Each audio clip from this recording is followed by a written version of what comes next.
ঝাঁঝ লবঙ্গ ফুল। খাবেন না, ওটা আমার দিন, আমার দিন। What is this?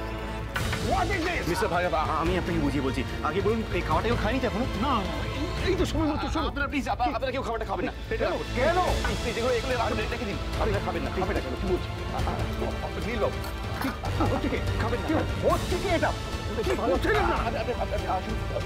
আমি আপনাকে বুঝিয়ে বলছি। কি হচ্ছে? আপনাকে বলছি বুঝিয়ে। একবার শুনুন, কোনোভাবে এই খাবার বিষাক্ত হয়ে গেছে। বাড়িতে আমার শ্বশুরমশাই খেয়ে অসুস্থ হয়ে পড়েছেন। আপনি ওনাদের এই খাবার খেতে দেবেন না। বিষ খাবারে? আপনার হোটেলের তো অনেক সুনাম শুনেছিলাম মিস্টার ভাগবত। তাহলে আমরা আপনার বিরুদ্ধে পুলিশে জানাই? না না, উনি কিচ্ছু করেননি, ওনার কোনো দোষ নেই। আমি খাবারগুলো ওনাকে দিয়েছি। আপনি কে? আপনাকে তো চিনি না, আমরা মিস্টার ভাগবতকেই চিনি। এক্স্যাক্টলি। আপনাদের যদি কিছু করার থাকে আপনারা আমার এগেনস্টেই করুন। না মিস্টার ভার্গব, এটা আমাদের দোষ। আপনি নিজের ঘাড়ে নিচ্ছেন কেন? না, একদম না। আমি আমার ঘাড়ের দোষটা আপনাদের ঘাড়েই চাপাবো। সেক্রেটারি,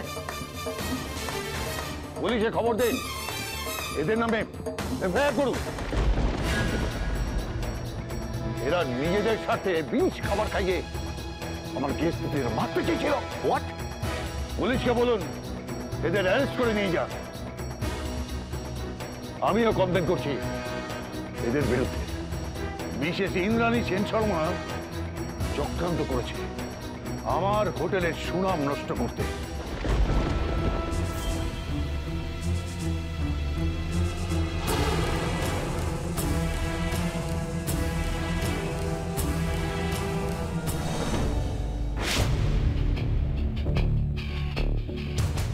দিদি, এত টেনশন করো না। আর এভাবে পায়চারি করছো কেন? তোমার তো শরীরটা ভালো নেই। লবঙ্গ যদি এদিকটা একটু দেখে।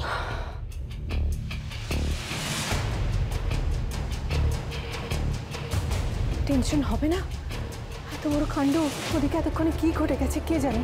সেটাই তো, লবঙ্গর কি উচিত ছিল না আজকের এটা ক্যান্সেল করে দেওয়া? বৌমা, তুমি বসো বসো বসো, তোমার খুব শরীর খারাপ তো। মা, আমার শরীর নিয়ে আমার এখন চিন্তা হচ্ছে না। নীলকে নিয়ে আমার যত ভাবনা। কি জানি ওখানে এতক্ষণ কি হচ্ছে। যদি খাবারগুলো ওরা সার্ভ করে দিয়ে থাকে আর কেউ খেয়ে থাকে, কি জানে বলা যায় না মা, হয়তো দু একজন মরেই গেল। না, যদি মরে নাও যায়, অভিজিতের মতো যদি অবস্থা হয়, তাহলে জাস্ট ভাবতে পারছি না। বৌদি, আমি বরং নীলকে আরেকবার ট্রাই করি, বুঝলে?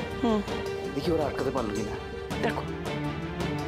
হ্যাঁ গো, তুমি যে এক্ষুনি বললে যে ওই হোটেলের ভেতরে নাকি নেটওয়ার্ক পাওয়া যাবে না, কি করে পাবে? লাই এই তো এই হচ্ছে।